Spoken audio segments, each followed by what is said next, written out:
de la consulta del psiquiatra y de la consulta del sexólogo, porque tienen también una dimensión mucho más ideológica, mucho más social. Yo diría que van más allá, por decirlo así, en una imagen del diván del psicoanalista o de los consejos que da el sexólogo sobre posturas o sobre... Aquí hay mucho más, hay un componente ideológico importante. Y también la migración. La migración también, como pone aquí el esquema, también es un tema que está, como rápidamente veremos, tremendamente relacionada con la sociedad, con cómo funciona el mundo, que lamentablemente pues, está generando grandes problemas para los inmigrantes. Fijaros hasta qué punto esta pandemia ha sido y está siendo tremenda, que al principio de la pandemia en Europa se invirtieron las rutas migratorias. Es decir, aquí tenemos en España y en Italia, en toda esta zona, en Grecia, recibimos mucha gente que viene de África, muchas veces vienen en pequeños barquitos, en pateras. Cuando comenzó la pandemia, se invirtió la ruta. Había tal terror en Europa que las pateras iban a África y pagaban 5.000 euros por una plaza en una patera para escapar. O sea, es tremendo lo que hemos llegado a vivir con esta pandemia y es una expresión de todo lo que nos está afectando. Luego comentaremos con más detalle qué estresores, qué problemas están relacionados con la pandemia. Yo creo que la primera idea que tenemos que plantear es que hay que rehumanizar la migración y hay que hablar más de inmigrantes que de migración. Porque la migración es un constructo, pero el inmigrante no es ningún constructo, es una persona, es un ser humano con sus sentimientos, con sus vivencias, y yo creo que tenemos que volver a poner el foco en la persona, en la migración. De suyo, los seres humanos somos buenos emigrantes, tenemos mucha capacidad para adaptarnos. La revista Science decía que seguramente es una de nuestras características como especie, y esto es muy fácil de demostrar, porque hay humanos como nosotros viviendo en los polos, en los desiertos. Nadie duda que a la que podamos iremos al espacio. Tenemos una gran capacidad de adaptarnos, de buscar nuevos horizontes. Pero esto ya viene de atrás. Ya en la evolución, 20 especies de primates humanos ya emigraron antes que nosotros, ya migraron a Europa, ya hicieron todo un camino viniendo desde África. Fijaros cómo hace 3 millones de años los Australopithecus salieron del este de África y fueron hacia Asia y Europa. Hace 2 millones de años los Erectus hicieron el mismo viaje. Hace 1 millón de años el Homo ergaster. Y finalmente nosotros, los Homo sapiens sapiens, hace unos 100.000 años, iniciamos una migración, un grupo grande, y nos hemos expandido por todo el mundo. Una de las últimas zonas a las que llegó esta migración fue América, pero toda la zona de Asia se pobló muy pronto, y al final un poco la historia de la humanidad pues es una historia que está muy ligada a las migraciones. De suyo sabemos por estudios de ADN mitocondrial femenino y de cromosoma masculino, sabemos que todos provenimos, la inmensa mayoría de los humanos, provenimos de este foco, de esta zona de Kenia, coinciden los dos estudios genéticos, y provenimos de un grupo que salió de esta zona. Pero, como digo, tenemos una gran capacidad de emigrar y esto es importante en nuestra historia. Hoy en día tenemos estudios, por ejemplo, biológicos, que nos muestran que hay ciertos neurotransmisores relacionados con la capacidad de tener éxito en la migración. Neurotransmisores del sistema dopaminérgico, ligados a la exploración, ligados a la búsqueda de nuevos horizontes. Y sabemos también, por ejemplo, que hay tipos de personalidad que están relacionados con la capacidad de tener éxito en la migración. Yo diría que, de todas maneras, ahora las migraciones son muy difíciles. Es decir, a pesar de nuestra capacidad de adaptarnos, emigrar está suponiendo tal tensión que supera la capacidad humana de adaptación. Y por eso aparecen problemas psicológicos como este que he descrito como síndrome de Ulises. Porque estamos viviendo situaciones que son tremendas. Yo diría que hay tres grandes diferencias entre las migraciones que yo mismo había investigado ya en los años 80, 90 y las migraciones actuales. En primer lugar, hay unas rupturas familiares tremendas, pero es que hay una ingeniería legal para romper las familias. Hay leyes muy bien diseñadas para impedir que las familias estén juntas. En segundo lugar, hay una exclusión social estructural de millones de inmigrantes. Y en tercer lugar, y esto es lo más grave, está en rojo, se ha convertido en delito emigrar. Es decir, que los humanos nos movamos por nuestro planeta se ha convertido en delito. Esto es tremendo, nunca había pasado en la historia de la humanidad. Este es el paisaje del que venimos, el paisaje de África, de la zona de la que salimos, y esta zona del mundo hoy en día vive unas situaciones de guerra, de hambrunas, de sequías. De suyo, este es el mayor campo de refugiados del mundo que está en esa zona, pero hoy no se puede emigrar. Hace 100.000 años nosotros salimos, un grupo de Homo sapiens sapiens salió y se desperdigó por todo el planeta. Hoy no se puede salir. Hoy el mundo está lleno de barreras, de muros, de empalizadas, y emigrar se está convirtiendo en algo cada vez más difícil. Y este es el tema del que vamos a hablar.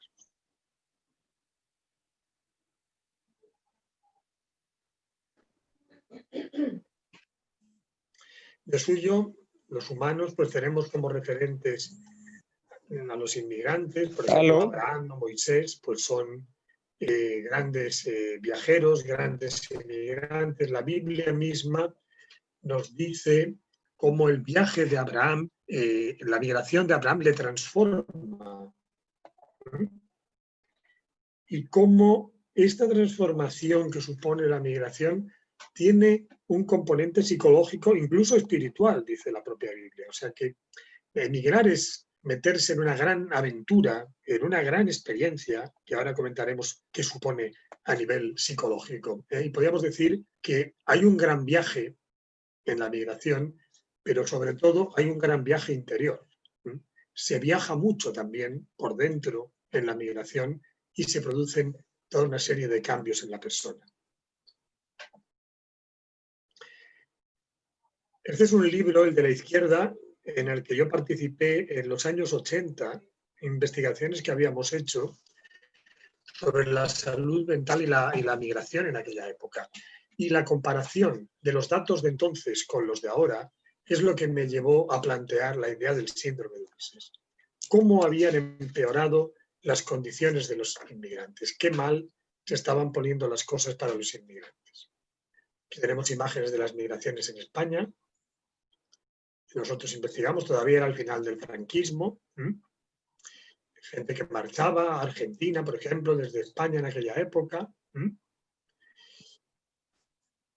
Pero cuando España entra en la Unión Europea, empiezan a llegar aquí inmigrantes y estos inmigrantes empiezan a llegar muy pronto, porque se cierran las fronteras, en pequeños barcos, en una migración muy peligrosa. Una migración que muchas veces acaba así, acaba en una tragedia. Y esta tragedia de las pateras se ha convertido como en un símbolo de lo que son las migraciones del siglo XXI, lo difíciles que son las migraciones en el siglo XXI. Hay miles de Titanics naufragados de los que nadie se acuerda. Todos conocemos estas imágenes. Y claro, la idea es que no es lo mismo emigrar en barco, como se emigraba, por ejemplo, desde España en los 70, 80, que emigrar en patera, en estos barcos tan frágiles como se está produciendo la migración actual. Y esta es la imagen del gran cambio y el gran deterioro que están teniendo las condiciones de la migración. Fijaros esta imagen de inmigrantes llegando a la frontera de España, de África. No son muy diferentes estas imágenes de las de abajo del tráfico de esclavos. No hay tanta diferencia. Y se está produciendo una migración en unas circunstancias muy duras, con una gran desvalorización de las personas que migran. Bien, voy a ir a los puntos más importantes porque tengo una presentación un poco larga y me gustaría que hubiera tiempo para el debate. ¿Cuáles son los conceptos básicos con los que trabajamos? Pues fundamentalmente los conceptos de estrés y duelo migratorio. Estos son los conceptos que nos permiten ligar dos campos que son muy diferentes, el campo de la migración y el campo de la salud mental. Usamos diferentes modelos, diferentes teorías. Todos conocemos el concepto de estrés, el concepto del duelo, no vamos ahora a insistir. Yo tengo un libro que se llama 12 características del duelo migratorio. Todo esto que iré explicando está en mi web, josebachotegui.com, ahí podéis encontrar toda la información con más detalle de lo que vaya explicando. Y en este libro yo considero que hay 12 características específicas que ayudan a delimitar lo que es el duelo migratorio. El duelo migratorio no es igual a otros duelos, tiene características propias y es muy importante entender estas características para poder ayudar al inmigrante en los problemas que tiene. No lo puedo explicar todo ahora, nosotros tenemos un posgrado, un curso para explicar todo esto. Me voy a referir a los aspectos más importantes de este esquema también. Fijaros, por ejemplo, en el primer punto, que el duelo migratorio es muy diferente al duelo por la muerte de un ser querido.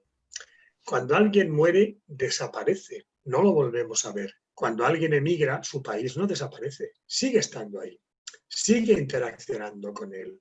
Y el duelo es muy diferente, porque no es lo mismo que desaparezca algo que nos separemos de algo temporalmente.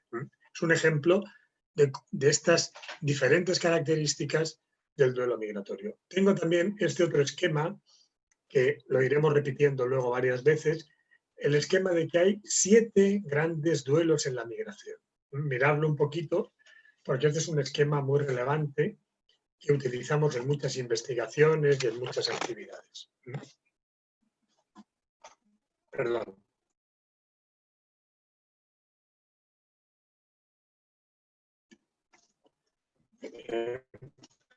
Entenderos bien este esquema de los 7 duelos.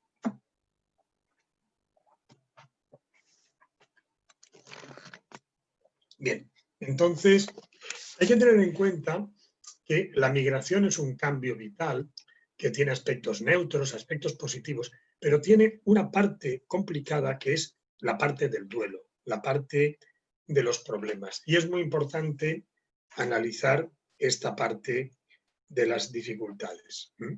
Entonces, ¿qué ocurre cuando la migración se da en buenas condiciones? Pues que este duelo migratorio se va elaborando y se convierte en algo pequeño, en algo que no tiene tanta relevancia, como vemos en esta parte del dibujo. Pero cuando la migración va mal, cuando no es posible salir adelante en la migración, el duelo migratorio se agiganta, se come los beneficios de la migración y hace que la persona entre en una situación de crisis. Y entonces yo diferencio entre 3 intensidades del duelo migratorio. No es lo mismo el duelo migratorio simple, emigrar en buenas condiciones, con la familia, con trabajo, con papeles, que el duelo migratorio complicado, cuando se migra con dificultades, pero es posible salir adelante, y el duelo migratorio extremo, cuando la persona no puede salir adelante y entra en una crisis permanente. Y justamente la idea de síndrome de Ulises viene de aquí. Es una variante extrema del duelo migratorio. No es emigrar bien, con familia, no, es emigrar en condiciones extremas, que por desgracia es la realidad de millones y millones de inmigrantes y refugiados en el mundo de hoy. Pero, y ya lo digo desde ahora, no es un trastorno mental el síndrome de Ulises, es un duelo. El duelo no es ninguna enfermedad, es un proceso natural. Y hay que tener en cuenta dos variables muy importantes para evaluar los factores de riesgo en la salud mental en la migración. Y estas dos variables son la vulnerabilidad, las limitaciones que tiene la persona cuando emigra, si está cojo, está ciego, todo esto le va a suponer dificultades para tener éxito en la migración, pero por otra parte es muy importante ver los estresores, los problemas que le presenta el país de acogida. Y esto luego lo explicaré con más detalle, pero nosotros tenemos una escala que se utiliza en muchos países ya, y en esta escala trabajamos con los 7 duelos que he explicado de la migración y vemos en cada duelo qué limitaciones tiene la persona para elaborarlo por sus dificultades personales y qué problemas le presenta a la sociedad de acogida.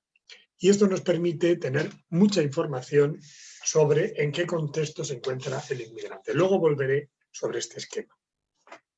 Desde una perspectiva general, salud mental y psicopatología en la migración, hoy en día sabemos que los trastornos mentales son universales, son una mochila de la evolución y hay investigaciones de la OMS, por ejemplo, pues que nos muestran que realmente pues hay trastornos obsesivos, depresiones en todo el planeta. Luego hay un debate sobre unos cuadros que se llaman los Bound Cultural Syndromes, síndromes ligados a la cultura, y se han descrito algunos como el coro, el DAT, bueno, son cosas que tienen que ver con aspectos culturales. Por ejemplo, el DAT está ligado a una pérdida de semen, a sentirse muy mal por perder semen, se da en asiáticos. Son trastornos muy ligados a la cultura. Hay uno muy curioso que se da en japoneses, que se llama el karoshi, y que consiste en personas a las que les da por trabajar y trabajar hasta que se mueren trabajando. Y esto sí que en la cultura latina no se suele dar mucho, no es propio, digamos. Y luego tendríamos lo que sería los cuadros de estrés en la migración, que es lo prototípico del síndrome de Ulises. O sea que hay unos problemas comunes, depresiones, psicosis, hay unos cuadros culturales que no están muy claros, pero lo que sí que hay es mucho estrés y mucho duelo en todas las migraciones. Y esto es importante de poderlo analizar con detalle. Y esto es lo que vamos a ver al hablar del síndrome de Ulises. Primero hay que decir que el único trastorno que está un poco incrementado en los inmigrantes es la psicosis. Hay un poco más de porcentaje que en la población autóctona, se han hecho muchos metaanálisis. Y se ha visto también que hay más psicosis en el inmigrante, cuanto más aislado esté de su comunidad. Cuando el inmigrante está con su grupo, entonces podemos ver que se encuentra mejor, que no tiene tanta tensión. Pero cuando está demasiado con su grupo le cuesta progresar socialmente, porque para progresar hay que meterse mucho en la sociedad de acogida. Entonces vemos esta doble cara de lo que es la integración. Y hay un debate sobre si esta mayor psicosis en inmigrantes, que no es mucho mayor, pero hay algo mayor, ¿no?, tiene que ver con esta dopamina activada. Hay una hipótesis en psiquiatría de que la psicosis está ligada a la hiperactivación del sistema dopaminérgico, pero hay otra hipótesis también muy importante que dice que la psicosis está muy relacionada también con la exclusión social. Y yo creo que pesa más aquí la exclusión social que no la dopamina. Ya decíamos que el inmigrante era muy dopaminérgico, muy de exploración, pero lamentablemente lo que hay mucho es todo el tema de la exclusión social, ¿no? Que tenemos investigaciones pues, que nos muestran cómo cuanta más deprivación y exclusión social hay, más riesgo de psicosis. Hay muchas investigaciones sobre este tema. Bien, entonces el cuadro de estrés es el cuadro más típico del inmigrante y es lo que llamamos el síndrome de Ulises. El inmigrante es alguien fuerte, resiliente, no enferma fácilmente, pero lo pasa muy mal. Y a eso es lo que llamamos el síndrome de Ulises, que nos recuerda a la Odisea, como luego comentaré con más detalle. Entonces, el síndrome de Ulises tiene dos bases. Una es los problemas que le pone la sociedad al inmigrante, soledad, miedo, indefensión, y la otra parte son los síntomas, la respuesta que da el sujeto. ¿Cuáles son estos estresores? Pues, en primer lugar, la soledad forzada. Nosotros tenemos grupos con mujeres bolivianas que nos dicen todo por los hijos, pero sin los hijos. Nos estamos matando y estos hijos casi no se acuerdan de nosotras. Es durísimo, ¿no?, vivir estas separaciones familiares tan grandes, y esto afecta al apego, que es un instinto, es una idea muy importante en la psicología de hoy. La gente hace cualquier cosa para ver a sus hijos. Este es un hombre que quería entrar en Estados Unidos. Luego está el fracaso del proyecto migratorio, la lucha por la supervivencia. Pues todos conocemos estas imágenes, ¿no?, tremendas de inmigrantes viviendo en situaciones terribles de supervivencia. Y aquí podemos ver en esta situación extrema el tema del COVID, ¿no? Y los datos nos indican que los inmigrantes han padecido proporcionalmente mucho más COVID que los autóctonos. ¿Por qué? Porque viven en circunstancias muy extremas. Fijaros que, por ejemplo, durante el periodo más duro del confinamiento, en España, por ejemplo, se hicieron estudios y se vio que los inmigrantes eran los que más se movían. ¿Por qué? Porque trabajaban, pero un trabajo de muchísimo riesgo en aquellos momentos. Con la pandemia completamente desbordada, los únicos prácticamente que se estaban jugando el tipo para que la sociedad siguiera funcionando eran los inmigrantes, trabajando en los mataderos, trabajando recogiendo fruta, repartiendo alimentos, jugándose el tipo en un momento tan duro. O sea que yo creo que la sociedad no reconoce lo mucho que aportan estas personas a las sociedades a las que van. Los mataderos, por ejemplo, pues ha habido unas epidemias tremendas en Estados Unidos, en España, en muchos países. La recogida de la fruta, los temporeros, toda la gente que trabaja en el campo en unas circunstancias muy duras ha padecido mucho más COVID. Y luego, además, yo creo que esta distancia social que ahora nos trae el COVID está dando también problemas para la integración, porque el inmigrante está cada vez más aislado y está menos relacionado con el autóctono. Y entonces yo diría que el COVID está disminuyendo todo lo que es la integración de los inmigrantes. Y este es un tema que es muy peligroso, que es muy complicado. Es decir, los inmigrantes han sido uno de los pilares en los que nuestra sociedad se ha basado para resistir la cuarentena, toda la cosa del COVID, ¿no? Porque han estado en los lugares más peligrosos de la producción, de la distribución, de la venta, en los puntos más peligrosos. Y esto no se les reconoce. Es más, hay gente que les echa la culpa encima.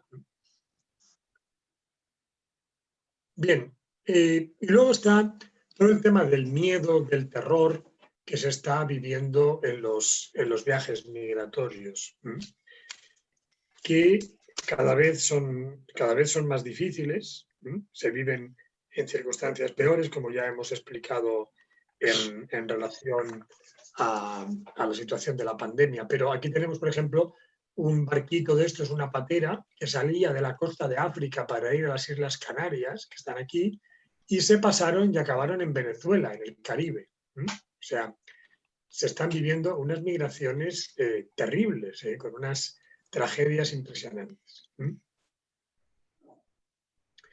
Pero fijaros en este esquema cómo estos estresores además están potenciados por estos factores, la multiplicidad, la cronicidad, la ausencia de control, la intensidad. Miraos un poquito este esquema porque es muy relevante.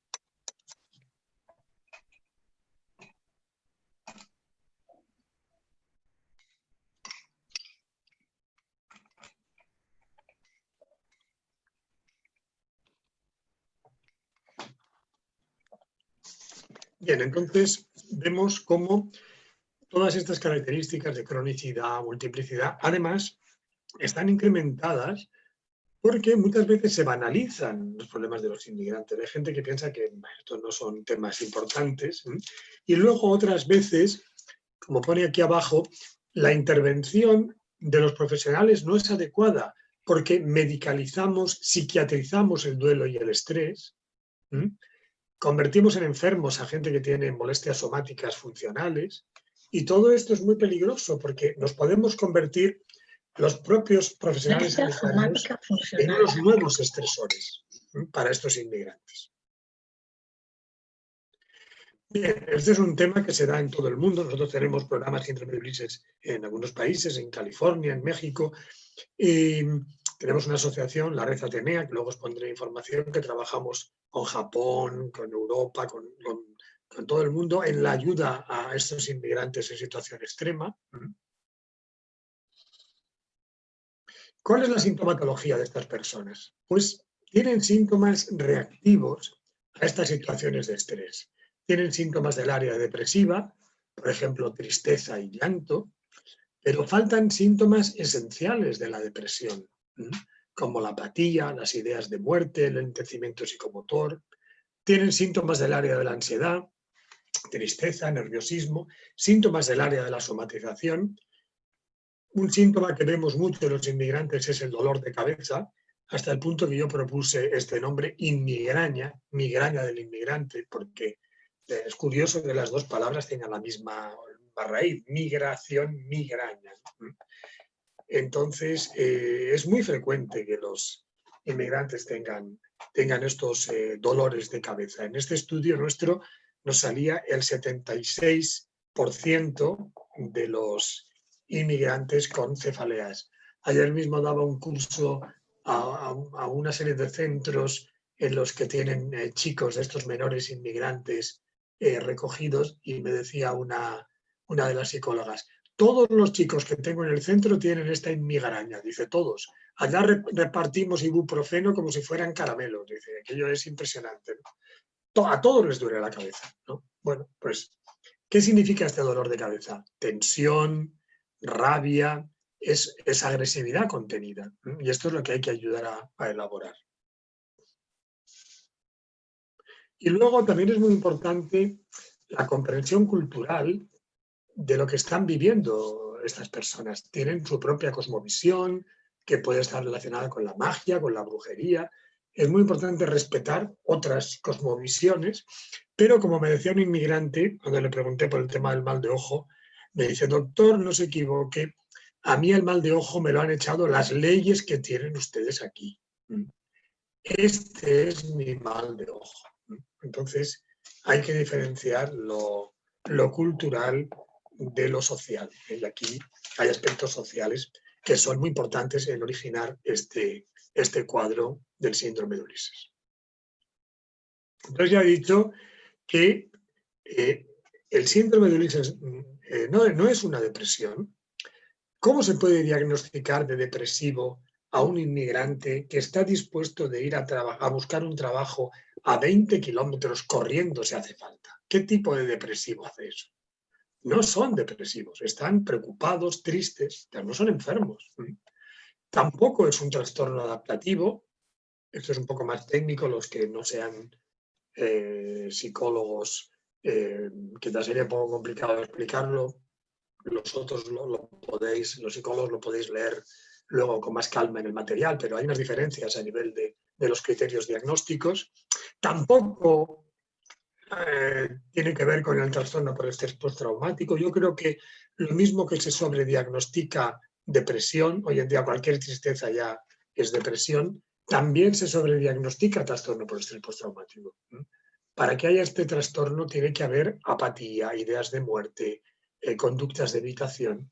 Estos inmigrantes llegan en una patera y luego se van a bañar o se van en una barca a dar un paseo. Es decir, ¿dónde está el trauma? ¿No? Entonces, hay una diagnosticación de este cuadro de trastorno por estrés postraumático. Sin embargo, el alcoholismo es un trastorno mental muy serio que está infradiagnosticado en los inmigrantes. Y lamentablemente se piensa que el alcoholismo es un tema cultural. Nosotros somos así, te vienen a la consulta La gente te hace chistes, doctor, voy de bar en peor, ¿no? La gente hace bromas, ¿no? Pero el alcoholismo es muy grave. Se relaciona muchísimo con la violencia de género, con los abusos sexuales, con los accidentes laborales, accidentes de tráfico. O sea, es tremendo para un inmigrante. Hay países que tienen hasta esta señal, ¿no? Borrachos en la carretera. O sea, es un problema muy grave en muchos países. ¿Qué dicen los datos? Pues los datos nos dicen que tenemos en torno a un 15% de los inmigrantes, aquí hay tesis doctorales, por ejemplo, sobre el síndrome de Ulises, ahora está preparando una en Londres, nos dice que sobre el 15% de los inmigrantes tienen, que van a las consultas, tanto médicas como psicológicas, tienen cuadros tipo síndrome de Ulises. Es decir, es un porcentaje relevante de gente que puede ser mal diagnosticada, convertida en enferma, cuando lo que está es estresada. Está viviendo un duelo muy intenso, no ninguna enfermedad. Entonces, el síndrome de Ulises pertenece al área de la salud, no al área de la enfermedad. Y sería algo así como una caña que se dobla al viento, pero no se rompe, luego se vuelve a erguir. Es una imagen de cómo pues la situación les afecta, pero no les rompe. Entonces, la ruptura sería metafóricamente la enfermedad. Y el síndrome de Ulises estaría en el medio, entre el área de la salud mental y el área de la enfermedad mental. Y el peligro es irse a los extremos. En el extremo de la enfermedad mental, el peligro es medicalizar, victimizar, estigmatizar, pero en el otro lado el peligro es banalizar. Entonces hay que verlo en su justa dimensión. Y aquí, con eso terminaría un poco esta primera parte, me gustaría abrir un poco de debate. Aquí tenemos que es muy importante en esta evaluación y en este planteamiento de la salud mental de los inmigrantes ser muy, muy autocríticos también los propios profesionales, darnos cuenta de que la psiquiatría, la psicología también forma parte de la sociedad, del modelo social y podemos convertirnos también en una especie de agentes de la sociedad. Nosotros tenemos que ayudar a liberar a la persona, tenemos que ir más allá de los sistemas sociales, tenemos que realmente dar libertad a la persona. Esto Foucault fue un autor que planteó una crítica muy fuerte a la propia intervención psicológica. Él es al que le diagnosticaron loco, ¿no? Es un poco la caricatura, pero ser críticos con la sociedad y tenemos que ayudar a la persona a que se encuentre a sí misma. Grandes colectivos estigmatizados fuera de la sociedad, que eran los locos y los presos, ¿no? Yo diría que hoy en día los inmigrantes son otro tercer colectivo, también fuera de la sociedad y viviendo unas circunstancias extremas. Bien, pasaríamos ahora a la parte de evaluación, pero como esta parte es un poco más compleja y requiere explicaciones más detalladas, preferiría parar aquí, hacer un pequeño receso para tener un debate, ya romper el hielo un poco con intervenciones, comentarios, lo que queráis. Y luego seguimos con la segunda parte, ya afianzada esta primera parte. Cuando queráis.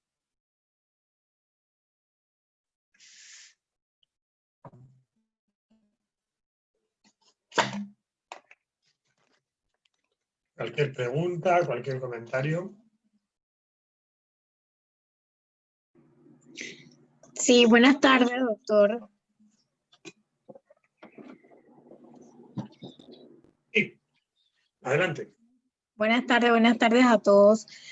Bueno, todo lo que ha planteado hasta el momento me ha parecido muy interesante porque la verdad es que es un tema que por lo menos acá en Panamá, desde el punto de vista de psicología, en lo personal es la primera vez que tomo como información sobre el tema, ¿no? Y sabiendo que acá en Panamá pues también tenemos una gran cantidad de extranjeros y hemos sabido de noticias de todo lo que ha pasado también en la pandemia con ellos, cómo muchos se han tenido que quedar acá, cómo muchos han tenido que regresar a su país y bueno, cuando usted planteaba lo de que ellos a veces tienen como estas sensaciones, estas emociones de agresividad, me venía a la mente cuando usted inició a hablar del asunto del duelo de ellos, que inclusive hay veces que ellos, yo siento que esa frustración que pueden sentir en un momento dado también, ¿no? La manifiestan y a veces me pongo a pensar que no sé de qué manera consciente o inconsciente. Personalmente me ha tocado vivir dos experiencias eh, con dos chicos en salones de belleza, que acá por lo general pues hay bastante. Y me llamaba la atención que la última experiencia que tuve, como el cambio de ánimo tan brusco que tuvo el chico que me estaba atendiendo, y en un momento pues yo le hice una pregunta por algo que me estaba colocando y el chico reaccionó de una manera, pero o sea, fue como desproporcional al comentario que en el momento le hice. Entonces, obviamente, pues yo soy psicóloga y uno siempre tiene como el chip de quedarse como mirando un poquito más y reaccionó de una manera que cualquier otra persona, pienso yo, se hubiera molestado porque él como que sí, ¿qué me estás diciendo? Que yo no sé aquí hacer nada y tú piensas que me comenzó a sacar, como digo yo, otras telitas, otras cosas. Tú piensas que yo estoy aquí, yo paso páramo, yo me tengo que parar. Entonces yo lo escuchaba y yo decía, wow, de verdad cuánta descarga había en una situación que, como le digo, cualquier otra persona hubiese reaccionado como que votan a este muchacho, no sirve para estar aquí, pero yo me le quedé mirando así y cuando él vio como que yo no reaccioné de la manera que de pronto él pensó, solamente como que suspiró y me dijo, disculpa. Discúlpame. Entonces yo nada más le dije, ok, tranquilo, no hay problema. Yo sé que todos a veces tenemos días que de pronto podemos reaccionar, pero sí me quedo pensando que, como usted dice, muchos tratan de sobrellevar su carga emocional, pero hay otros que reaccionan así, ¿no? Porque me imagino que todos los días es levantarse y recordar todo aquello que dejaste, todo aquello que tienes que reorganizar una y otra vez, ¿no? Sí, sí, sí, sí, sí. No, no, es un ejemplo muy interesante de este caso, ¿no? De cómo muchas veces el inmigrante, cuando no puede elaborar el duelo migratorio, lo congela, se lo guarda, ¿no? Y luego en un momento determinado, ¡pumba!, ¿no? Sale, ¿no?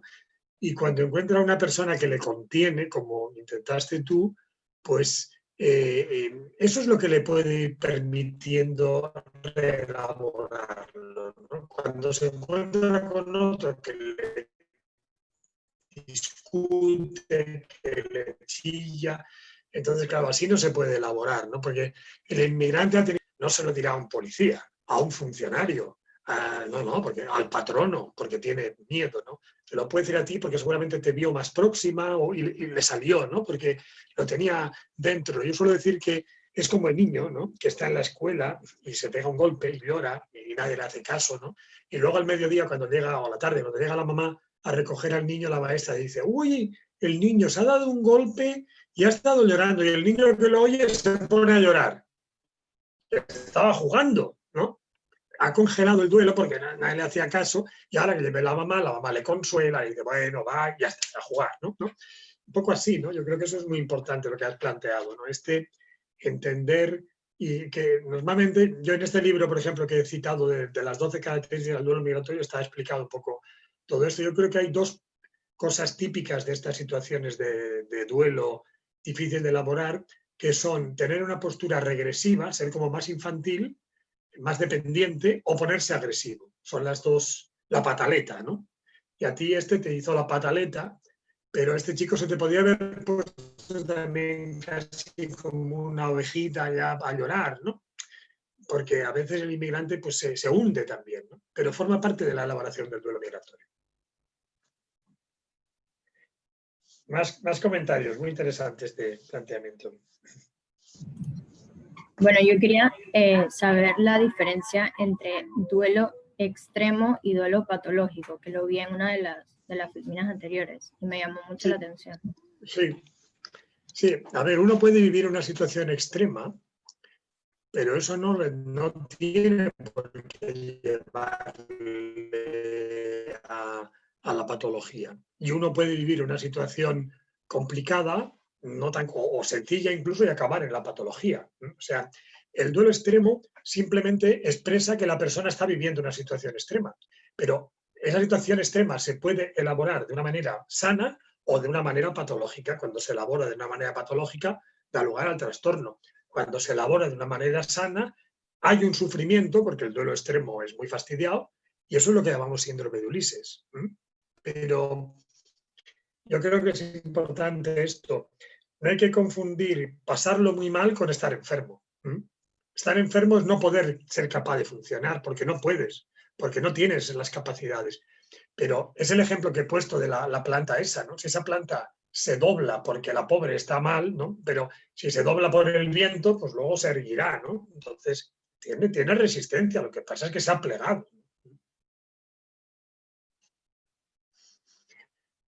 Muy bien. Más comentarios. Muy buenas tardes para todos.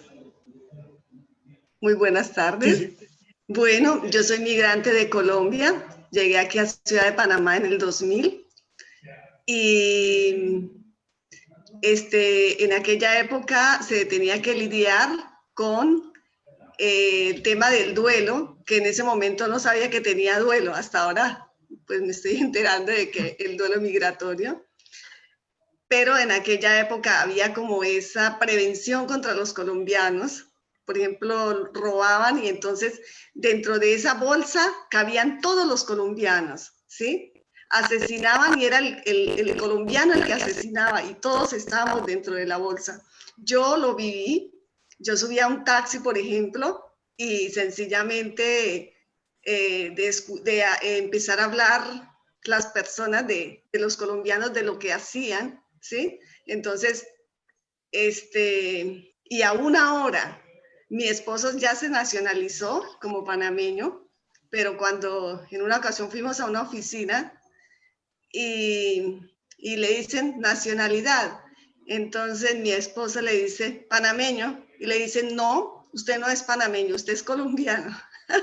Entonces, sí hay, o sea, de parte de los connacionales siempre hay como un rechazo hacia el extranjero. En este momento ya no somos los colombianos, sino son los venezolanos los que hacen todas las maldades y todo. Gracias.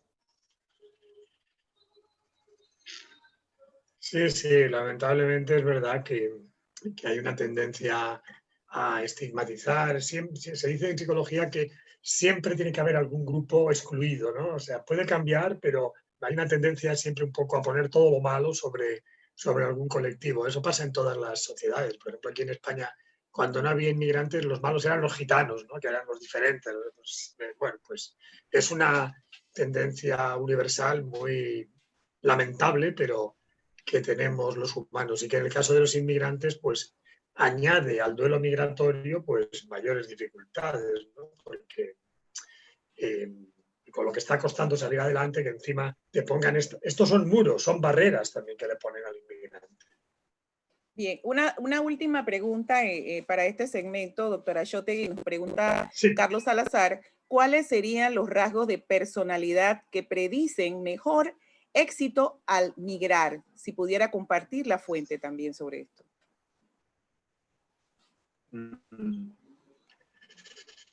Bueno,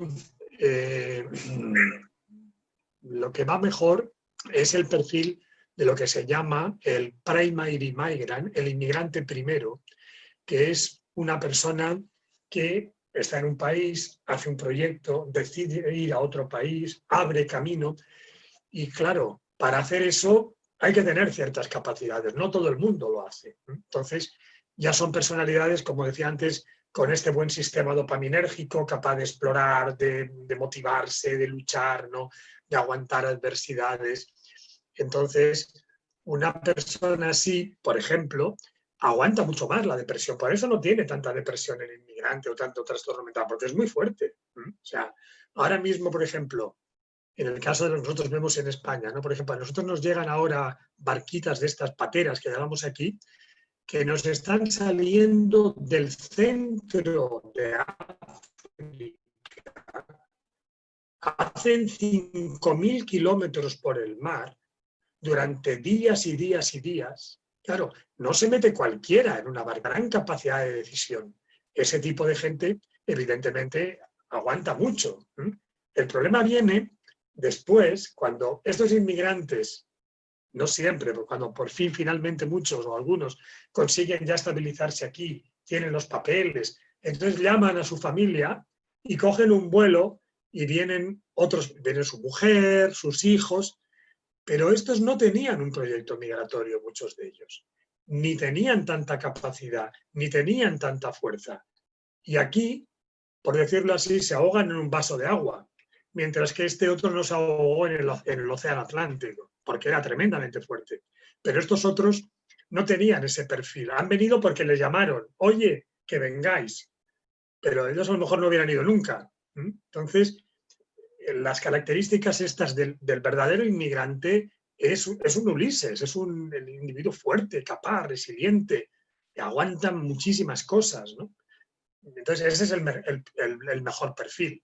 Evidentemente también que sea una persona joven, si puede ser que no tenga hijos pequeños, porque eso también le supone una carga, eso ya sería un estresor del síndrome de Ulises, separarse de hijos pequeños.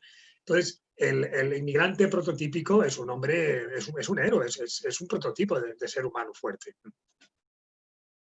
Por eso yo lo ligué a la imagen de Ulises, que es un héroe.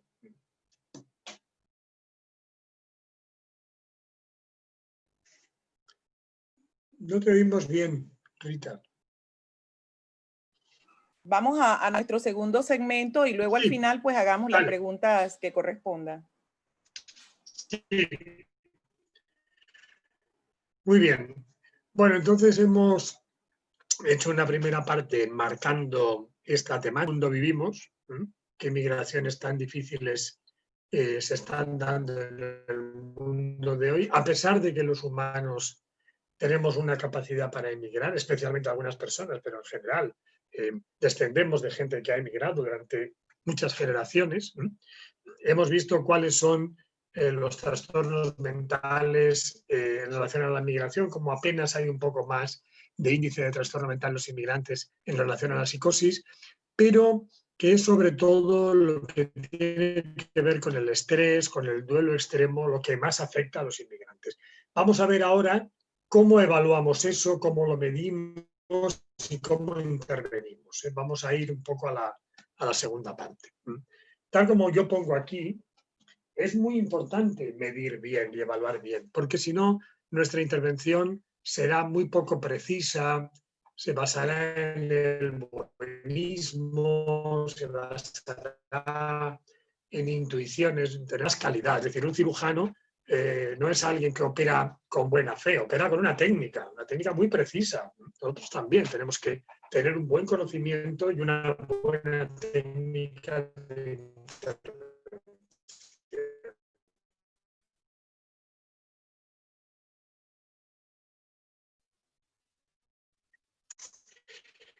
Entonces, yo tengo dos para trabajar con el duelo migratorio.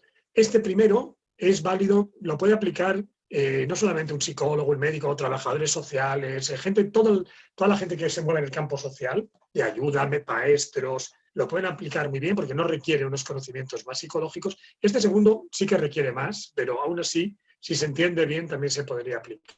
Entonces, este primer test llamamos la escala Ulises, y mide los factores de riesgo en salud mental en la migración. Es lo que he explicado muy brevemente antes, que ahora explicaré con más detalle.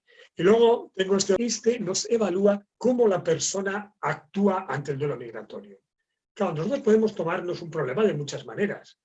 Nos podemos tomar un problema enfadándonos, intentando controlarlo, deprimiéndonos. Estas estrategias psicológicas son muy interesantes de entender y esto es lo que evalúa el segundo test. Los voy a explicar un poco rápidamente. Bien, esto se basa en un modelo que yo le llamo modelo BEDA, porque es la unión de 4 palabras: vulnerabilidad, estresores, duelo y adaptación. De ahí sale la palabra BEDA, ¿no? Es decir, si nosotros queremos entender qué le pasa a un inmigrante, que valdría para cualquier otra situación, qué le pasa a una persona que se está separando y lo está pasando muy mal, a una persona que ha perdido un hijo, bueno, cualquier situación valdría. Tenemos que ver primero la vulnerabilidad. ¿Qué limitaciones tiene esa persona previamente para abordar las cosas? No es lo mismo haber tenido una infancia feliz que una infancia traumática. ser una persona fuerte que está enclenque, pero luego hay que ver qué problemas está teniendo la persona, en qué contexto está. En tercer lugar, hay que ver cómo maneja a la persona, qué capacidades tiene para responder a los problemas. Y en cuarto lugar, pues cómo está. Tenemos que ver en qué situación se encuentra. Y esto, el modelo Veda, hay una imagen que es bastante sencilla, que es la imagen de un coche, ¿no? Nosotros podemos tener un buen coche o un mal coche. Claro, con un buen coche iremos más seguros. Un buen coche es tener pues, una buena historia personal, unas buenas capacidades mentales, físicas, mejor para emigrar, ser fuerte, ser capaz que ser pues, enfermizo, ¿no? Pero esto es una parte. Luego tenemos que ver por qué carretera vamos, por dónde vamos. Podemos ir por una carretera espléndida en un día soleado o podemos ir por una carretera horrorosa en un día tremendo, con tráfico, con... Claro, si el contexto es muy negativo, el inmigrante pues lo pasará mal. Pero también es muy importante saber cómo se maneja la persona. Aquí tenemos el ejemplo de una carrera de coches, ¿no? Es decir, un gran conductor puede llegar bien con un mal coche y en una mala carretera. Y sin embargo, un mal conductor, tú le pones un buen coche y una buena carretera y se pega una torta. Es decir, es muy importante también la capacidad. Y luego vendrá finalmente el resultado, que es, pues, si ha llegado, si va bien, o se ha pegado un tortazo y está en un accidente. Entonces, claro, esos son los síntomas que tenemos una serie de escalas que lo miden, una serie de el DSM, bueno, todas las clasificaciones psiquiátricas miden el estado de la persona. Entonces, este modelo es un poco el que seguimos en relación al test de la vulnerabilidad y estresores, que nos mide cómo es el coche, los estresores, qué problemas tiene en ese tráfico, la carretera, el test del kayak, cómo se maneja y finalmente cómo están los síntomas. Bien, entonces, la escala Ulises, que se ha investigado bastante, se ha utilizado en diferentes contextos, se basa en lo mismo que antes del kayak, en los 7 duelos que he explicado antes de la migración. Estos 7 duelos son el pilar un poco de toda la línea de trabajo que tenemos. Porque es muy interesante analizar en profundidad la migración. Si cogemos la migración como un todo, se nos escapan los detalles. Cuanto más la sistematizamos, más detalles vemos. Entonces, la idea de trabajar con el modelo de los 7 duelos nos permite ver muchísimos más aspectos de la migración. Y luego tenemos que ver cómo se relacionan estos elementos, estos 7 duelos, con la vulnerabilidad y los estresores. Y cuando hablamos de vulnerabilidad física, mental o la historia previa. Es decir, si una persona emigra con un infarto, pues, hombre, no podrá trabajar en cualquier cosa, o emigra cojo, ¿no? Si emigra con un trastorno mental previo, pues también tendrá problemas. Si emigra con una historia traumática de violencia, de abusos, todos esos traumas y duelos le van a pasar factura después. Y luego tenemos que ver los estresores, en qué contexto personal y social se encuentran. No es lo mismo estar solo, como estar en un ambiente integrado que estar excluido. Entonces, a nivel de los estresores, en la escala Ulises, ¿no? Pues podemos ver, por ejemplo, este tema de la soledad, ¿no? A nivel de lo que tiene que ver con los estresores personales. Y como he dicho antes, los 7 duelos, y tenemos indicadores, esto está en un libro. Todo esto lo podéis ver en mi página web, que está aquí, josebachotegui.com, que siempre va apareciendo. Están todos los libros, todos los materiales, ¿no? Entonces, tenemos estos 7 duelos y tenemos indicadores para saber si el duelo por la familia tiene una vulnerabilidad simple, complicada, extrema. Es decir, si él vivió situaciones traumáticas en la historia familiar o fue una familia feliz, y tenemos que ver en qué contexto está ahora, si está separado de hijos pequeños, si se está divorciando en la migración, que es muy complicado.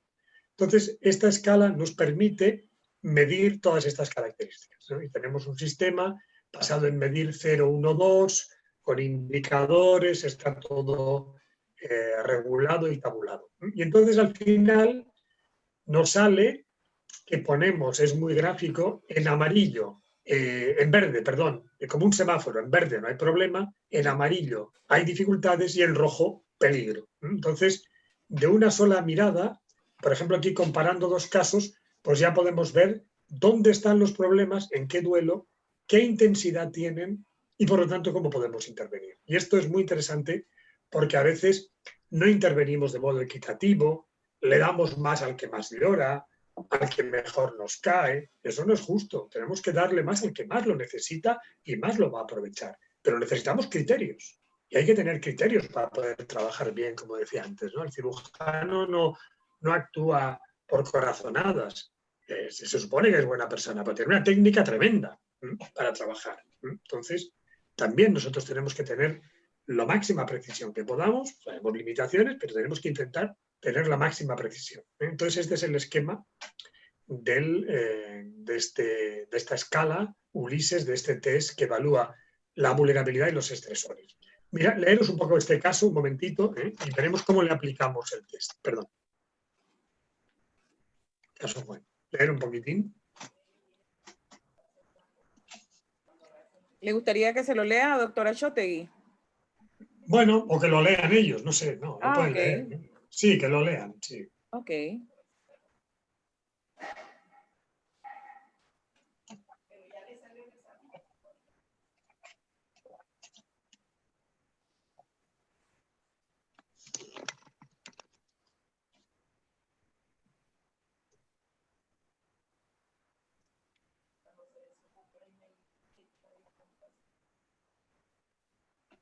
Lo leo, Rita.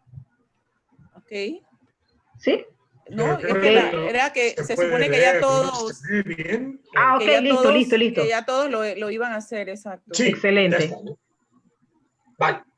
Bueno, ya, yo creo que ya lo habéis podido leer, ¿no? Exactamente. A ver, este es un caso muy típico de un caso de síndrome de Ulises.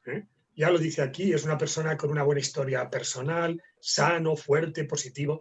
No tiene ningún problema para emigrar este hombre. No tiene vulnerabilidad, pero tiene unos estresores tremendos.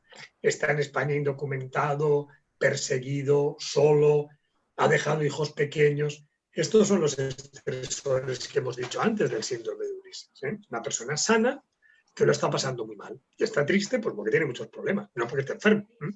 Entonces, y reacciona, y lucha, y tira adelante. Entonces, ¿cómo le aplicamos el test? Pues aquí podemos ver que Juan no tiene vulnerabilidad, tiene un buen coche, tiene unas buenas capacidades, pero va por mala carretera. Y aquí vemos cómo le aplicamos verde la vulnerabilidad de todas las áreas, porque Juan es una persona sana, fuerte, no tiene ningún problema para relacionarse, para aprender la lengua, para la cultura, para trabajar, y trabaja el suyo muy bien. Juan no tiene problemas previos, no tiene vulnerabilidad, pero cuidado, tiene un montón de estresores en rojo aquí, porque estar indocumentado es estar solo, estar perseguido, no tener derechos laborales, estar explotado, Entonces, podemos ver cómo nos permite este test ver cómo esta persona se encuentra ante la migración, qué factores de riesgo tiene.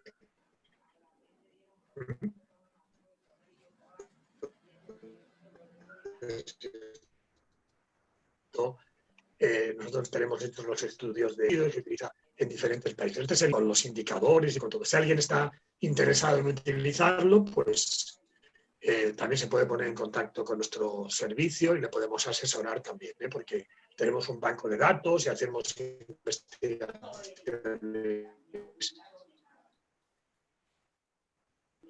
en todo el mundo sobre esta. Ahora ya no estamos viendo qué historia tiene la persona, en qué contexto se encuentra. Ahora estamos viendo cómo se maneja él. Porque ya lo decíamos antes, hay quien es capaz de cruzarse el Atlántico y quien se ahoga en un vaso de agua. Entonces, tenemos que ver qué capacidades tiene la persona porque ahí también le podremos ayudar mucho a que funcione mejor. Y esto es lo que plantea el test del Kayak. Está basado en la teoría evolucionista. Y el test del Kayak se basa en dos ejes que se cruzan.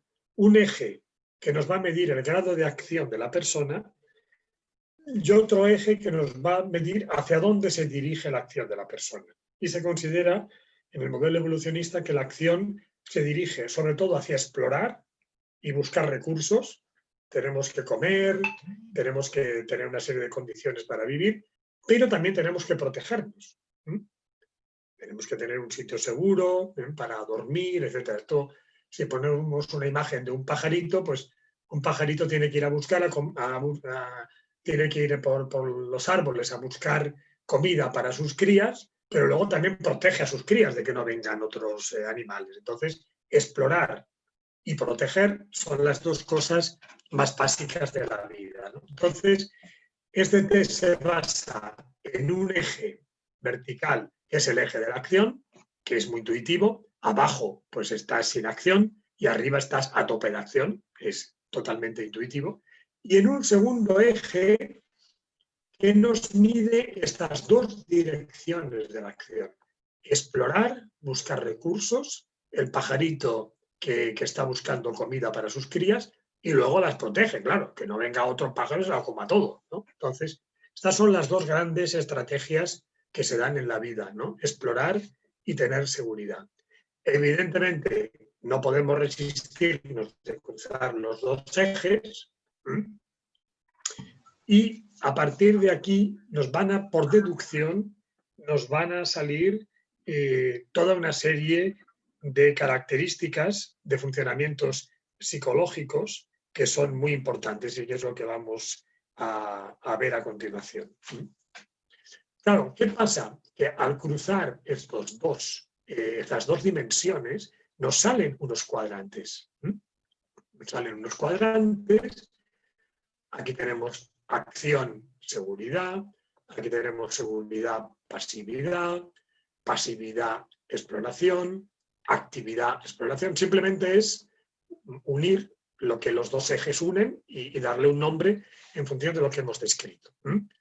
Y por esto le llamamos también kayak, porque hacemos un equilibrio a veces. A veces estamos pasivos, luego nos ponemos activos, luego frenamos, luego vamos combinando para adaptarnos. Y a partir de aquí, pues he desarrollado toda una serie de conceptos sobre cómo funciona la mente en relación al tema de los duelos. En este caso, al duelo migratorio, pues se aplica también a otros duelos. Entonces es un sistema de equilibrio, como un velero, que se tuerce para adaptarse y luego se vuelve, vamos cambiando de funcionamientos, ¿no? Y entonces aquí nos saldrían una serie de áreas, una serie de funcionamientos. En el centro estarían los más adaptados, porque ya hemos dicho que no es ni un extremo de manía, por ejemplo, ni un extremo de depresión, ni aquí un extremo de seguridad tremendo, ni de exploración tremendo, sino algo como más modulado, moderado, por lo tanto, más integrador. Aquí tendríamos, por ejemplo, el control adaptativo, la asertividad, el replegamiento, la autocrítica, el repensar, el reposo, la exploración y la acción, que serían pues, los funcionamientos básicos, lo que se enseña a un niño, ¿no? Tienes que aprender a ser ordenado con los cuadernos, pero también tienes que responder si otro niño te dice algo, tú le dices que te enfrentas, ¿no? Bueno, eso es lo que aprendemos, ¿no? Así se educa, ¿no? Aprendiendo a manejar los funcionamientos básicos, ¿no? Fijaros que esto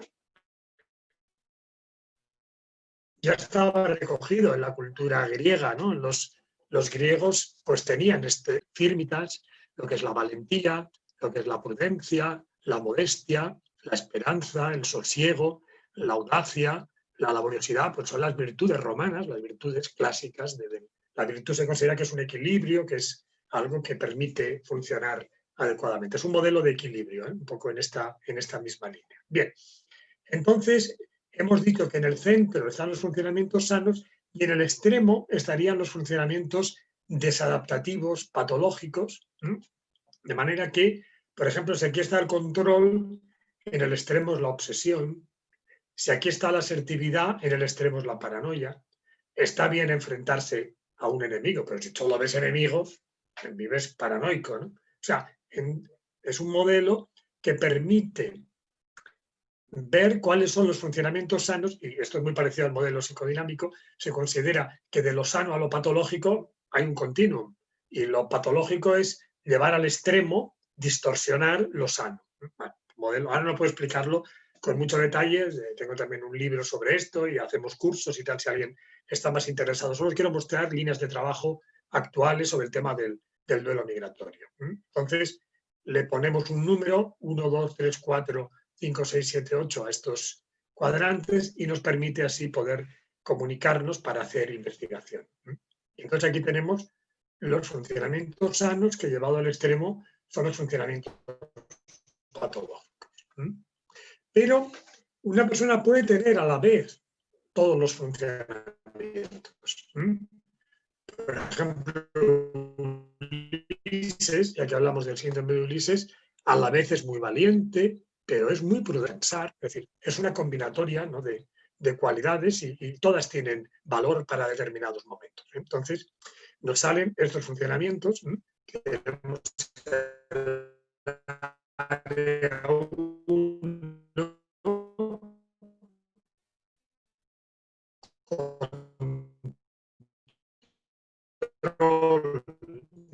al extremo es obsesión, el área 2 acepta paranoia, la parte de abajo, la parte de replegarse es bueno, pero aislarse no. Aquí tenemos autocrítica, llevado el repensar crítico, llevado al extremo sería vacío, quedarse en blanco, sosiego, que llevado al extremo sería pasividad, exploración, que llevado al extremo es desorganización, confusión, y acción, que llevado al extremo es manía. Acción es buena, pero sin ser maníaco. Bueno, es un esquema que está utilizando y es como si tuviéramos muchas cartas para jugar en la partida de la vida, ¿no? A veces nos conviene ser otras replegarnos, otras contestar. Tenemos muchas posibilidades, lo que pasa es que hay que saber jugar bien las cartas, ¿no? El buen jugador de cartas con unas malas cartas gana la partida también, es siempre el mismo ejemplo, ¿no? Y uno que es malo le da buenas cartas y no sabe hacer nada, ¿no? Porque saca la carta buena en una jugada tonta y la ha perdido, no sirve para nada en ese momento ganar ese momento de la partida, sino el momento culmen es cuando hay que sacar las cartas importantes, ¿no? Bien, esto por ejemplo en la migración, volvemos al tema de los 7 duelos y tenemos indicadores de cada uno de los 7 duelos de la migración respecto de cómo funciona la persona. Por ejemplo, en el duelo por la familia podemos ver en el área 1 si la persona actúa de modo controlando o de modo obsesivo. En el área 2, si funciona de un modo asertivo o de modo paranoico. En el área 3, si funciona replegándose o aislándose. En cada duelo podemos ver cómo funciona la persona. Nos da más de 120 y tantas posibilidades de ver cómo reaccionamos ante el duelo migratorio. En relación a la familia, a la lengua, a la cultura, a la tierra. Fijaros, por ejemplo, en el duelo por la lengua, ¿no? Es muy típico, ¿no? Llega alguien que no conoce la lengua, ¿no? Pues puede tomar una postura, por ejemplo, obsesiva, querer aprenderse toda la gramática, todas las normas. Esto es absurdo, la lengua no se aprende así. Otro que toma una postura paranoide, yo no quiero saber nada con esta lengua, esto es malo. Otro que toma una postura depresiva, yo nunca lo podré aprender, yo esto no puedo hacerlo. Otro tiene una postura maníaca, yo lo voy a aprender en 2 tardes. Son defensas, son mecanismos. Tenemos indicadores para ver en todos los duelos cómo reacciona la persona. Y tenemos este cuestionario con preguntas de cada una de las áreas, tanto a nivel sano como a nivel patológico, y la suma nos da el resultado.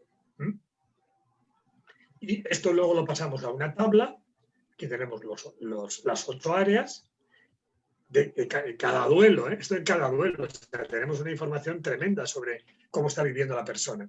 Y luego esto lo pasamos al dibujo.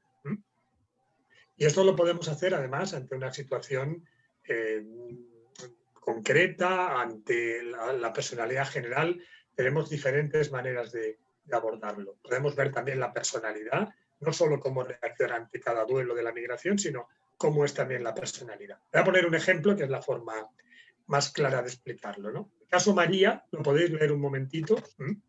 Perdón. ¿Podéis leer un momentito este caso? María es una mujer bolivariana que lleva 4 años viviendo en Barcelona. Llegó indocumentada y aún no tiene los papeles, pero espera conseguirlos pronto. Es una mujer fuerte, luchadora. Tuvo una buena infancia en una familia pobre, pero en la que se llevaban bien. Tiene buenos recuerdos de su infancia. Está separada y tiene 3 hijos de 12, 10 y 9 años que viven en Bolivia con los padres de ella. A veces está triste, desanimada, le cuesta dormir en el trabajo, donde cuida a una anciana como interna. Le duele la cabeza, pero está luchando por poder traer a sus hijos en cuanto tenga los papeles. Esta ilusión le da fuerza, trabaja cuidando a ancianos en condiciones muy duras. Está interna casi toda la semana. Puedes leer también esto, sí. Cada día. ¿Quieres leerlo también? Sí. Cada día habla por Skype con sus hijos y les controla lo que hacen. Los chicos muchas veces no se quieren ni poner. Les hace enseñarles por Skype la habitación para ver si la tienen ordenada y a ellos no les gusta. Les hace que le enseñe cómo tienen ordenada hasta las camisas y los pantalones, revisando con el Skype armario por armario. Fijaros qué caso, ¿no? Qué mujer tan angustiada por sus hijos, ¿no? Que desarrolla esta conducta, ¿no? Bueno, ¿cómo le aplicamos a esta mujer esta técnica, ¿no? Este test del kayak, ¿no? Pues aquí tenemos, quizás no se ve demasiado bien esta imagen, tenemos las 8 maneras de reaccionar, ¿no? La manera obsesiva, la manera paranoide, ¿no? Y vemos que María tiene un funcionamiento obsesivo. Esto de controlar continuamente es obsesivo. Extrema como problemática, tiene un funcionamiento obsesivo y también depresivo, porque ella se siente culpable de haber dejado a sus hijos. Entonces, con este test podemos ver dónde están los problemas de María, en cómo ella maneja la situación del duelo por la familia. Tiene un duelo obsesivo y un duelo depresivo. Por lo tanto, podemos medir dónde está. Tenemos unos números, además, por estas preguntas, y podemos saber qué intensidad tiene este tipo de funcionamiento obsesivo y depresivo de María. Y por lo tanto le podemos ayudar en esos puntos que son los que ella tiene problemáticos y en los que necesita ayuda. Entonces le pasamos el test y le ponemos aquí los números de las puntuaciones que ha obtenido y nos permite tener pues una visión de los mecanismos que ella tiene para resolver el duelo, en este caso por la familia. Entonces, al final, pues incluso lo ponemos todo junto y esto nos permite hacer una valoración del caso. Vamos a poner otro caso. ¿Queréis leerlo un momentito, por favor, también? El caso Ahmed. Ahmed tiene 23 años, emigra desde Marruecos con 11 años debajo de un camión. Tuvo una infancia complicada, había fuertes tensiones en la familia, ha estado en centros juveniles y luego en programas de inserción. Es una persona muy sociable, con un trato excelente, es seductor y da una buena imagen, pero es muy inconstante en todos los proyectos, se cansa y lo deja todo, estudios, trabajo, pisos de ayuda que se ofrecen y termina durmiendo en la calle. Ahmed es muy fantasioso, inventa historias diciendo que hará grandes proyectos, es un buen narrador, se justifica explicando historias, busca tener proyectos, pero no es constante. Ahmed tiene buena capacidad de relación, Ahmed tiene permiso de trabajo. Bien, es muy breve el esquema, pero es otro perfil también de inmigrante, en este caso es un chico joven, ¿no? ¿Cómo le aplicamos el test? Pues aquí le aplicamos el duelo por el estatus, porque lo que nos está describiendo Ahmed sobre todo es que no acaba de encontrar su sitio en la sociedad como persona, ¿no? Entonces, le pasamos las preguntas que hemos visto antes en aquellos indicadores del duelo por el estatus y nos salen estos números. Nos sale, por ejemplo, que Ahmed tiene tendencia a aislarse, porque Ahmed cuando fracasa no asume, y entonces como no le gusta, ¿y luego qué hace? Pues aquí en el área 7, que es el área de exploración, vuelve a empezar otra cosa, se va a otro sitio, se inventa una historia, empieza, y cuando le va mal, se escapa otra vez, y va dando bandazos entre esconderse y empezar a buscar cosas, ¿no? Es una estrategia que hay gente que lo hace, ¿no? Entonces, el test del kayak nos permite ver cómo está funcionando en relación al duelo por el estatus este chico, ¿no? Entonces, aquí, pues lo mismo, le aplicamos otra vez el kayak. Estas son las capacidades que tiene Ahmed, las áreas sanas, y vemos que tiene dos áreas patológicas, el aislamiento y el que se inventa cosas, el que se va al extremo.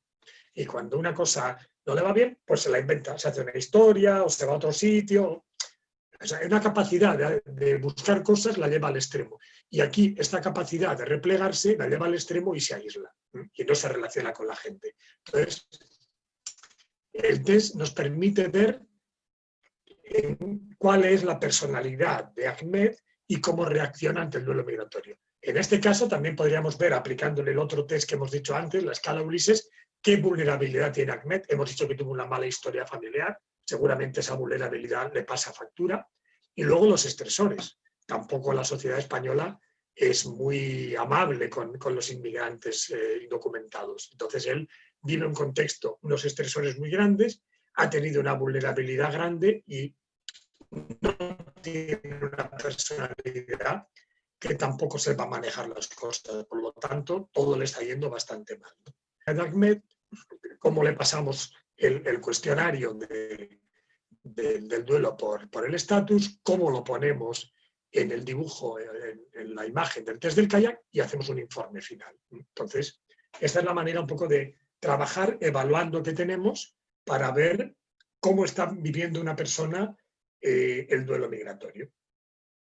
¿Algún comentario sobre esto? Porque son test que, claro, explicarlos en 5 minutos, nosotros hacemos talleres sobre esto, lógicamente, ¿no? Pero bueno, quiero dar ideas para que se vean líneas de investigación que estamos desarrollando y es hacer una especie como de tráiler, ¿no? De más que una película, ¿no?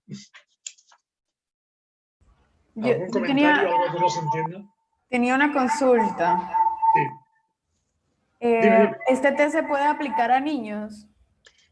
También, sí, lo estamos aplicando también en menores. Claro, evidentemente que hablen o que pueda explorarse más bien adolescentes, más que propiamente niños pequeños. Ok, gracias. Tengo una pregunta. Más comentarios. Sí. Sí. ¿En qué países se están haciendo investigaciones, en países de acogida, donde se están haciendo investigaciones con las escalas hasta ahora? Bueno, un poco la gente que trabajamos en esta asociación que se llama la Red Atenea, que ahora explicaré un poquito más lo que es, fundamentalmente es Estados Unidos, sobre todo en California. Yo soy profesor en Berkeley hace 15 años que voy dando cursos y allá hay bastante gente que trabaja. En Latinoamérica, en Perú, por ejemplo, tenemos gente que trabaja en Colombia, también ahora se está incorporando gente en México, mucha gente en México es sobre todo en el Centro de Investigaciones Sociológicas de México, hay bastantes compañeros. Luego en Europa, pues aparte de España, pues en Italia, en Inglaterra, en Londres hay un grupo grande con el que trabajamos, en Francia, en Alemania, en distintos países. En Japón también hay un grupo.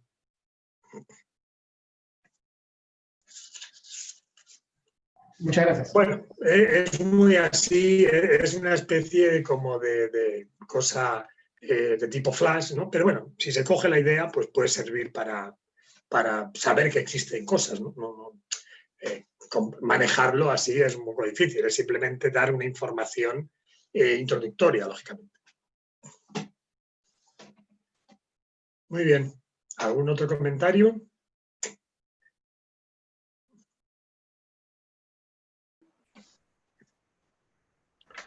Bueno, pues pasamos entonces un poco a la parte final. Claro, hemos hecho toda la trayectoria desde el duelo migratorio, lo que se llama en clínica un poco la etiopatogenia, las causas de los problemas, cómo se expresan, qué es la psicopatología, cómo se evalúan con estos test y ahora vamos a ver cómo se interviene.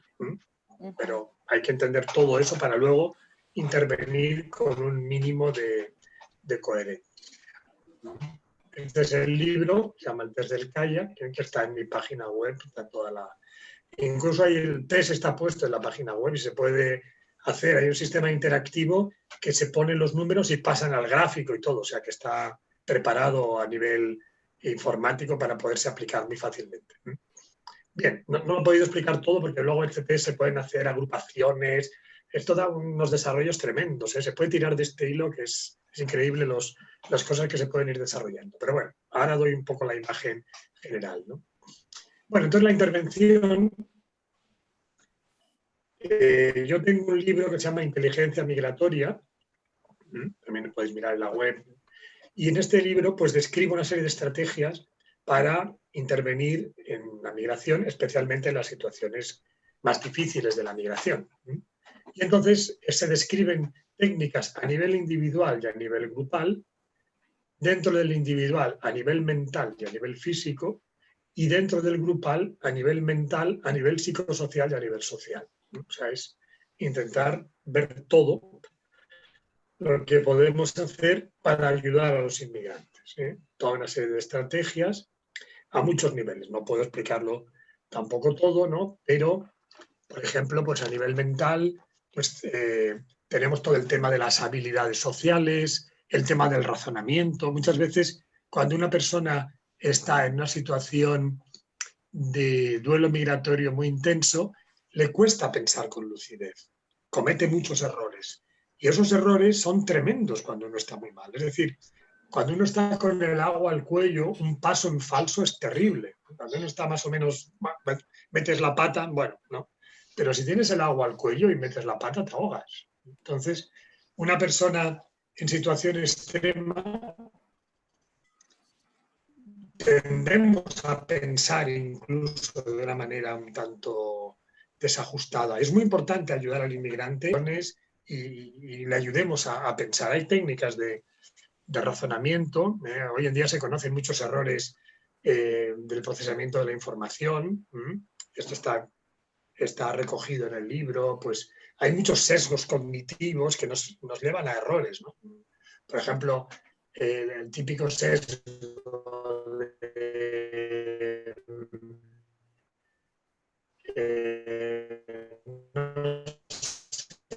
pues vas al cementerio, ¿no? Aquí está John, ¿no? que emigró, ¿no? Este es un ejemplo de inmigrante. Bueno, es un ejemplo de uno, lo que no explica que en el resto del cementerio hay 500 que acabaron bastante mal, ¿no?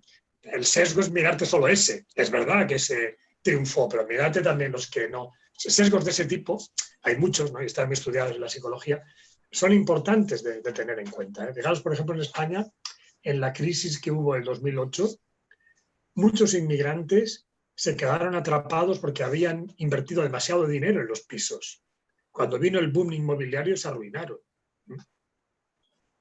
El inmigrante es muy atrevido, cuidado, a veces hay que medir también, no hay que dejarse llevar por ideas un poco así animosas, ¿no? Porque hay riesgos, ¿no? Entonces, bueno, son ejemplos que ahora no puedo explicar, pero hay 40 y tantos sesgos cognitivos que conocemos que en situaciones de estrés nos pueden llevar a meter la pata. Y cuando uno está mal, pues tiene consecuencias todavía mucho peores, ¿no? Bueno, temas de inteligencia emocional. Bueno, el humor mismo es una estrategia de elaboración porque permite alejarse de las cosas. Bueno, está todo un poco planteado, el arte, la danza, en fin. Y luego, duelo por duelo, se ve qué estrategias se puede tener para mejorar la elaboración de cada duelo. Estrategias físicas, por ejemplo, higiene del sueño, relajación y respiración, ejercicio físico, son técnicas que todas juntas dan un potencial y que hay que conocerlas también para que el inmigrante tenga más herramientas frente a las situaciones de duelo, sobre todo cuando es muy intenso, ¿no? Por ejemplo, conocemos muchísimas técnicas sobre higiene del sueño, tenemos un propio proyecto nuestro de trabajo sobre esto. A nivel grupal, pues podemos hacer grupos de contención, técnicas de role-playing. A nivel psicosocial, participación en grupos de autogestión y autoorganización. Es muy importante que el inmigrante tenga la idea de que controla las cosas, no hacer paternalismo, dirigirle, infantilizarle. El paternalismo es una forma de sadomasoquismo, inferioriza al otro. Lo que tenemos que hacer es autoafirmarle. Tenemos que hacer que se autoorganice. Esto muchas veces nos cuesta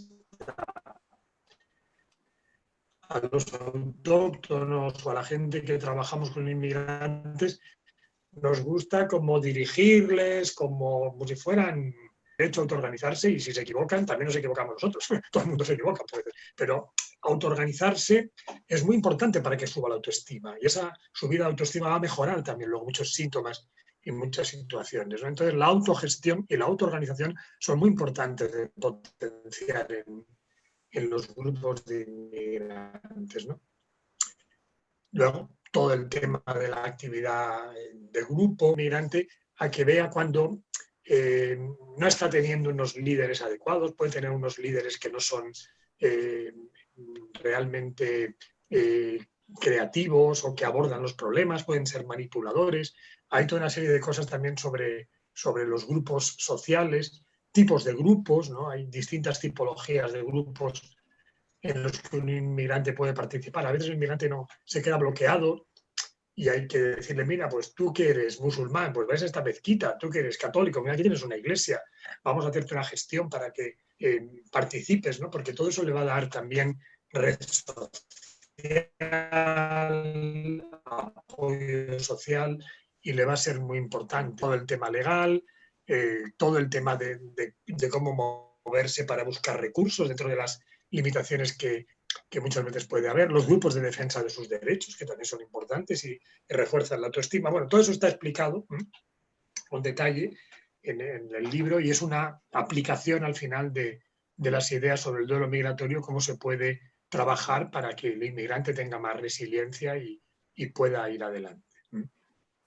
La intervención comunitaria, con todos los elementos que tiene un programa de intervención, las fases, todo esto está también planteado.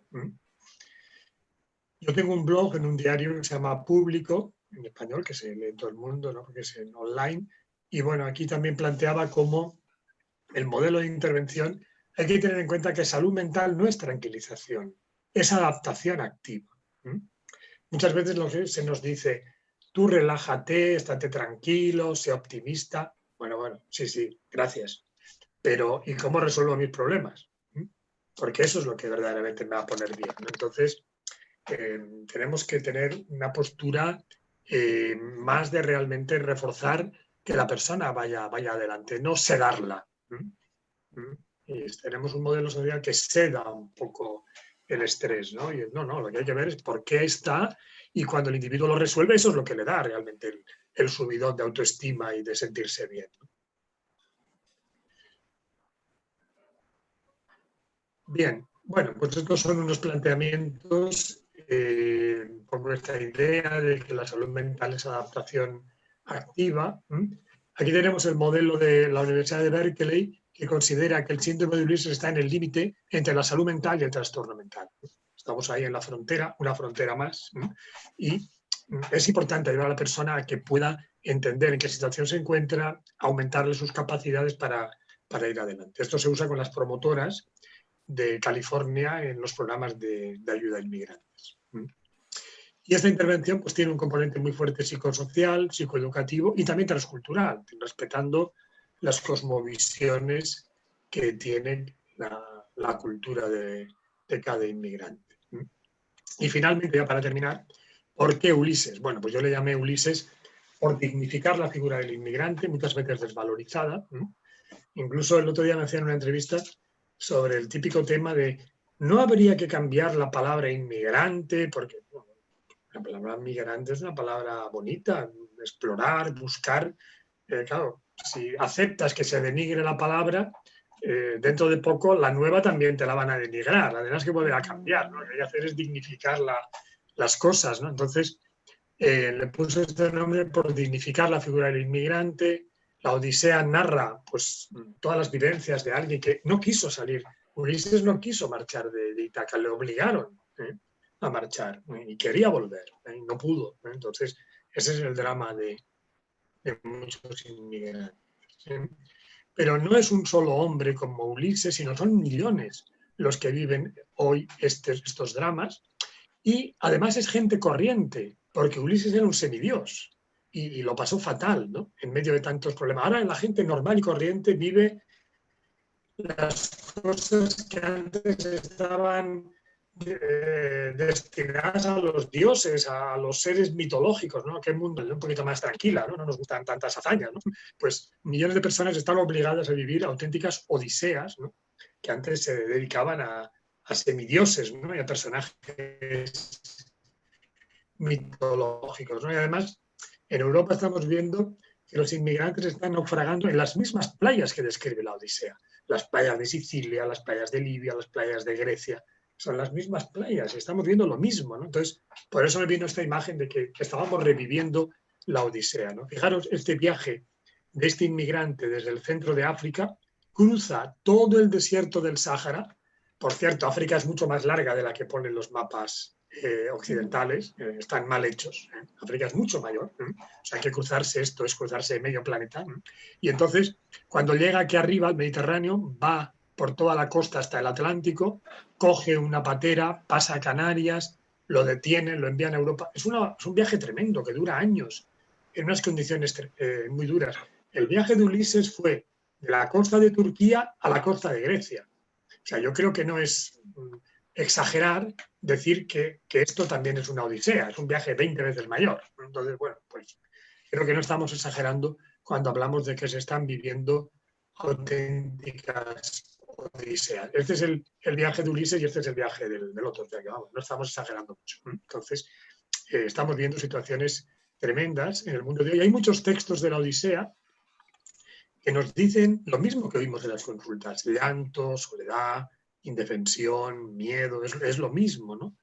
O nos vemos familias rotas, como la de Ulises, añorándose, que no saben cuándo se volverán a encontrar.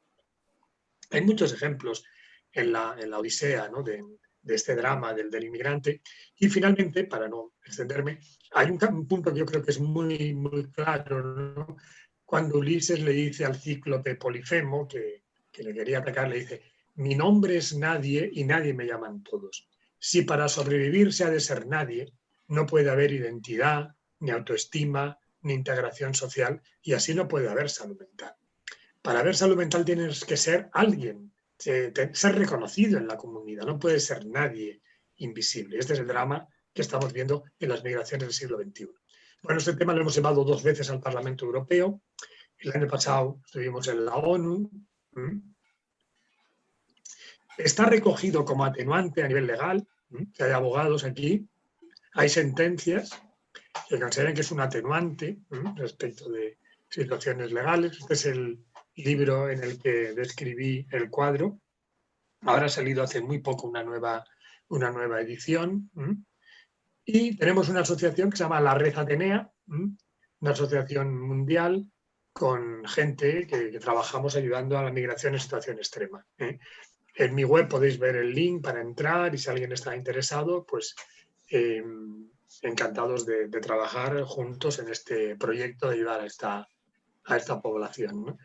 Hemos hecho congresos. Este es un congreso que se hizo en Londres, este es un congreso que se hizo en Roma, en Berlín. Tenemos un curso de formación online también con la Universidad de Berkeley.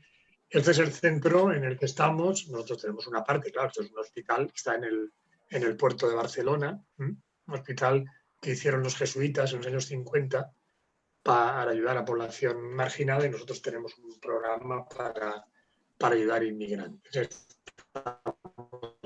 En esta zona del puerto, que es la zona de llegada de muchas migraciones en el Mediterráneo durante muchos años, ¿no? Las imágenes de Barcelona. Esta es mi web. Entonces aquí está pues, toda la información de mis libros, el posgrado de formación, el síndrome de Ulises, en fin, está también el test. Esta es una imagen un poco antigua, hay nuevas cosas todavía. Estos son un poco los libros que he ido mencionando. Y bueno, hay este blog que tengo en el Diario Público. Esta es la red Atenea, con la web que tiene. Se ha creado una nueva red ahora en México. México ha generado una nueva red que se va a poner en marcha justo en enero. Tenemos una revista para trabajar estos temas. Y bueno, Ulises finalmente se reencuentra con su familia. Esperemos que pronto también termine este drama que viven hoy millones de inmigrantes, que todo acabe bien.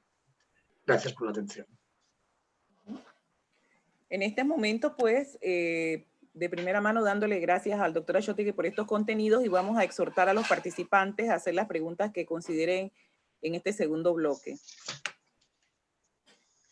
Pueden hacerlo vía chat igual.